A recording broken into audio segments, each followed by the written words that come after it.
تو اس سے پتہ چلتا ہے کہ ایمان بننا ایک الگ چیز ہے، اس کی کیفیات بننا ایک الگ چیز ہے. تبھی تو قرآن کیا کہتا ہے، وَإِذَا تُلِيَتْ عَلَيْهِمْ آيَاتُهُ زَادَتْهُمْ إِيمَانًا، کہ جب اہل ایمان کے سامنے اللہ کی آیات کی تلاوت کی جاتی ہے ان کا ایمان بڑھنے لگتا ہے. جو تینوں امام ہیں نا، امام مالک، امام احمد بن حنبل اور امام شافعی رحمہم اللہ تعالی، وہ یہ کہتے ہیں کہ ایمان گھٹتا بھی ہے اور بڑھتا بھی ہے.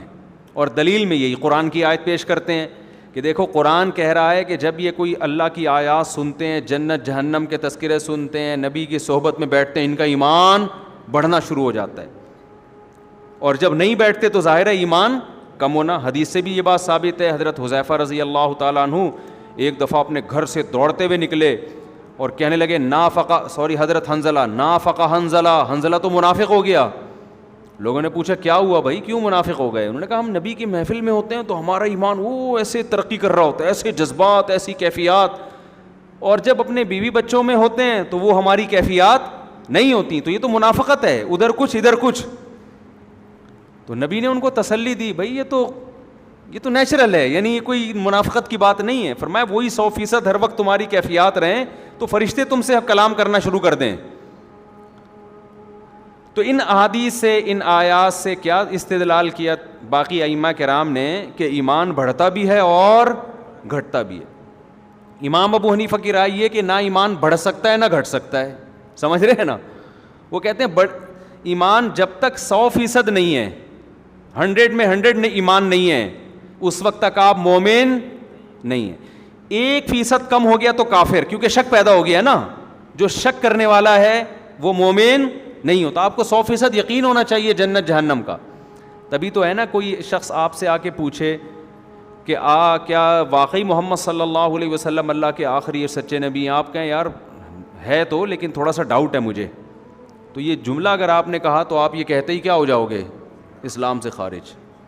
آپ کو یہ کہنا پڑے گا مجھے 100% چڑھتے سورج کی طرح یقین ہے کہ محمد صلی اللہ علیہ وسلم اللہ کے آخری نبی ہیں. اسی وجہ سے علماء نے یہ بھی مسئلہ بیان کیا، اور یہ بھی امام حنیفہ سے ہی منقول ہے، کہ اگر کسی نے نبوت کا دعویٰ کیا اور کوئی اس کے پاس تحقیق کے لیے چلا گیا کہ تو سچا نبی ہے یا نہیں، تو یہ جانے والا بھی کافر ہو جائے گا، اس لیے کہ اس کو ختم نبوت میں شک پیدا ہو گیا. تبھی تو تحقیق کر رہا ہے، کہ نبی نے ایک آخری نبی ہونا اتنی متواتر دلائل سے ثابت ہے کہ اب اس میں تحقیق کا راستہ ہی اللہ نے بند کر دیا. کوئی بھی کہے نا نبی ہے، بھائی جھوٹ بول رہا ہے، بس کتنے معجزے دکھا دے. تو ختم نبوت، نبی کی نبوت، جنت جہنم، ان پر 100% ایمان کا ہونا ضروری ہے. اور آپ کو پتہ ہے جو 100% ہوتی ہے وہ 101 نہیں ہو سکتی. 100% کا مطلب 100 میں 100، تو اس سے اوپر کوئی درجہ ہی نہیں ہے. یہ جو ہم کہتے ہیں نا 200%، یہ تو مبالغتاً مجازاً کہہ رہے ہوتے ہیں، ورنہ 100% سے اوپر کوئی درجہ ہے ہی نہیں. جب ہے ہی نہیں تو وہ بڑھ کیسے سکتا ہے؟ نہیں یاری بات میرا خیال ہے سمجھ میں، کہ بھئی ایک لمٹ ہے نا. اس لیے ان کی نظر میں صحابہ کا ایمان، تابعین کا ایمان، نبی کا ایمان، عام امتی کا ایمان کوانٹٹی کے لحاظ سے ایک ہی ہے اس کا. یہ سب 100% اللہ پہ یقین رکھتے ہیں. 100% کم ہوگا تو کافر، اور زیادہ کا امکان ہے ہی نہیں، کیونکہ یقین جب 100% ہو گیا تو اب کیا اس میں؟ بھائی مجھے آپ کے بارے میں یقین ہے 100% کہ آپ میرے سامنے بیٹھے ہیں، اب اس میں کوئی اضافہ ہو سکتا ہے کیا؟ نہیں ہو سکتا. کوئی قسمیں اٹھا کے کہے باقی بیٹھے ہوئے کہیں بھائی میں دیکھ رہا ہوں بیٹھے ہوئے ہیں، اب آپ قسمیں اٹھانے سے میرا ایمان نہیں بڑھے گا. تو وہ کہتے ہیں جو قرآن میں آتا ہے نا زادتہم ایمانا، ایمان والے جب ہماری آیتیں سنتے ہیں تو ان کا ایمان بڑھتا ہے. یہاں ایمان کوانٹٹی کے حساب سے بھی نہیں بلکہ کوالٹی کے حساب سے، کیفیات بڑھتی ہیں. کیفیات بڑھنے کو اللہ نے مجازن کس سے تعبیر کیا ہے؟ ایمان بڑھنے سے. کیفیات بڑھتی ہیں. وہ کیفیات یہی ہیں کہ آپ کو جب کوئی خبر ملتی ہے وہ کیفیات نہیں بنتی، لیکن جب اس خبر کو اپنی آنکھوں سے دیکھتے ہو تو آپ کی کیفیات چینج ہو. آپ کو پتہ چلا کہ فلاں جگہ پہ ڈاکو نے ایک بندے کو قتل کیا ہے اور وہ جس کو مارا ہے وہ ایسے تڑپ رہا ہے، پورا منظر کھینچ دے، وہ خوف نہیں پیدا ہوگا، حالانکہ 100% یقین ہے کہ صحیح کہہ رہا ہے. لیکن اگر آپ کے سامنے کیا ہو اور آپ اس بندے کو تڑپتا ہوا دیکھ رہے ہو تو پھر آپ کی کیفیات الگ ہوتی ہیں. تو صحابہ کہتے ہیں ہم جب پیغمبر کی محفل میں بیٹھتے تھے تو ہمیں ایسا لگتا تھا جنت جہنم کو اپنی آنکھوں سے دیکھ رہے ہیں. الگ کیفیات ہوتی تھیں. گھر گئے, بیوی بچوں میں مشغول ہو گئے تو وہ کیفیات کیا ہو جاتی تھیں؟ چینج. تو اس سے صاف پتہ چلتا ہے کہ موٹیویشن کے لیے, عمل کا جذبہ پیدا کرنے کے لیے اللہ اور اس کے وجود پر یقین یا جنت جہنم پہ یقین کافی نہیں ہے. وہ کیفیات پیدا کرنی پڑیں گی کہ جنت کی لالچ پیدا ہو جائے, رال ٹپکنا شروع ہو جائے, دل کی دھڑکن تیز ہو جائے, اور جہنم کا ایسا خوف ہو کہ دل کپ کپانے لگے. پھر عمل ہوگا. جیسے گلی کے نکڑ پہ کھڑے ہیں, شارٹ کٹ راستہ ہے, لمبے سے گھوم کے جانا بڑا مشکل لگ رہا ہے, ادھر ٹھا ٹھا کی آواز آئی اور اب لمبے والے راستے سے چل کے نہیں بلکہ بھاگ کے جا رہا ہے. ٹھیک ہے نا. کیفیات ایسی بن گئی کہ بھائی یہ کیا ہو رہا ہے. جو لوگ جاگنگ نہیں کرتے نا ان کو میں یہی طریقہ بتاتا ہوں. وہ کہتے ہیں یار ہم سے صبح بھاگا نہیں جاتا ہے, چلا نہیں جاتا. میں کہتا ہوں کتا پیچھے چھوڑ لو 2-3 دن کے لیے.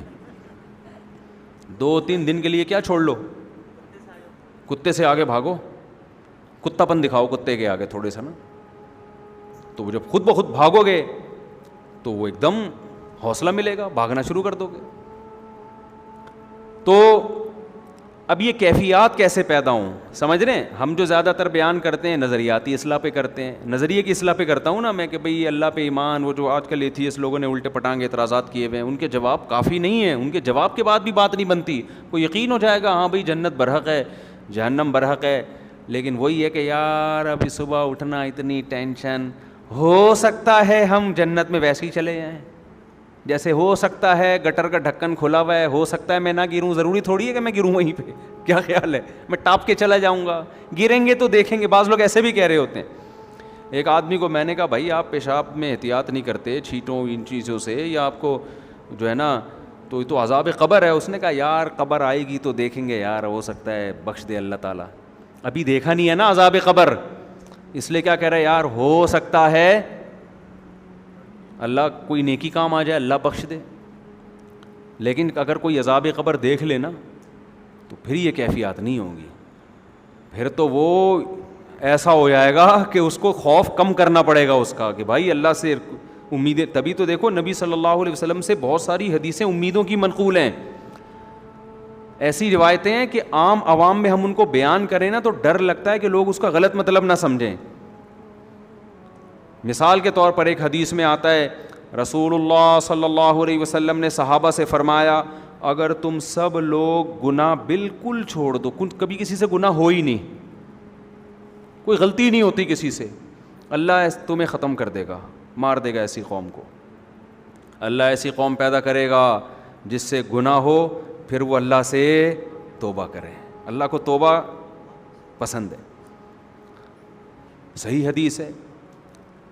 اب اگر صرف آپ اتنی حدیث پبلک کے سامنے بیان کر دیں تو اس سے تو لوگوں کو گناہ پہ جرت ہوگی کہ نہیں ہوگی؟ لوگ کہیں گے یار ہم خام خواہ میں بچ رہے ہیں بلا وجہ, گناہ کر لیں گے پھر توبہ کر لیں گے, کیونکہ اللہ کو گناہ سے بچنے والے بالکل بھی پسند. کیا خیال ہے؟